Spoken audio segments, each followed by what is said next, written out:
All right, day 24. What have you learned about yourself over the last 5 years? Oh, Jesus. I said, I am stronger than I think I am, and God has kept me throughout my troubled times.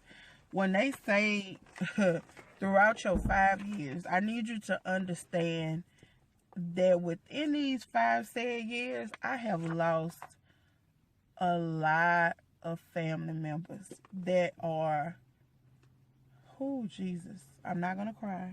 But I've lost a lot of family members and people close to me who, you know, okay, I'm going to say this. I have lost a lot of friends and close family members. And I remember a conversation having with Kimmin. And she would always tell me, she would always tell me, do not say that you can't live without a person, because God will show you that you can. And ever since she said that to me, I stopped saying that, because I remember saying, I don't know what I would be able to do without my grandmother. And it was just like, that time in my life was a rough time.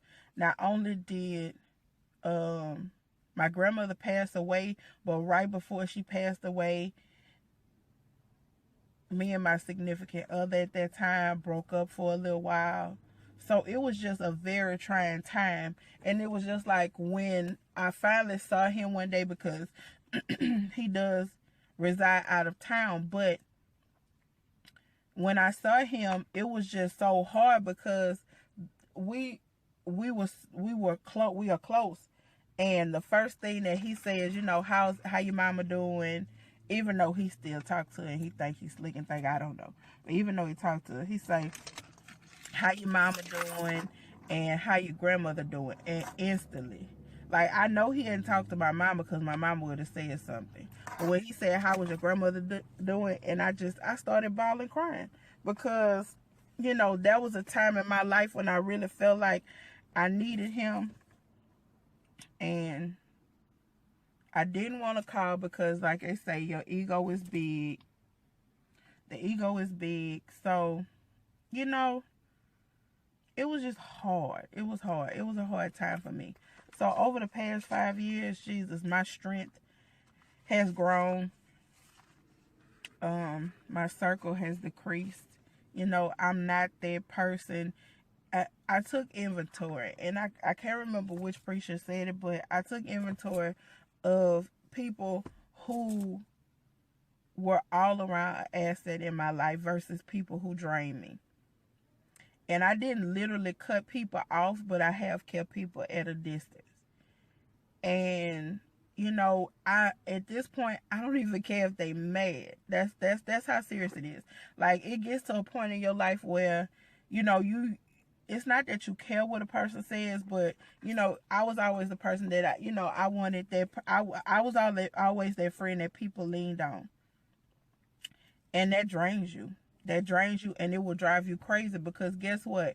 Once I'm no longer there, okay, you take me out of the, out of the scenario, and you just move on to the next person, and you drain their ass until you run out of people that you can drain. And I'm at the point where I don't even give a shit. Like, I really don't give a shit that even if those people are mad at me, because a true friend would not be upset. Like, some of my friends right now, I haven't talked to them in a long time. I send them text messages, stuff like of that nature. But as far as me actually talking and going out like we used to, not even going out to like club going out, but like sitting down talking, like, I just feel like I don't want my friends. I never like to rub off what I consider negativity, and that would be my problems on them. Even though I'm there for them, that's just how I am. So that's one of the major things over the past 5 years that I have learned. Yeah. You gotta take care of you. Because if you don't take care of you, ain't nobody gonna take care of you. And that's it. That's how the world works. If you have to take care of yourself, because if you don't take care of yourself, Jesus, people will run you into the ground. And when I say run you into the ground, they will literally run you into the ground and then be looking crazy when you're not there, or either be the person that's stretched out at your funeral hollering, talking about, oh Jesus, my friend, or oh Jesus, whatever your relationship to them was. And I've seen it happen. I have. And I just don't want that to be me, or that to be my story. So thank you guys for watching. And like I said, this was day, oh Jesus, I think it was day 20. Day 24. Wait, was it day 24? Yep.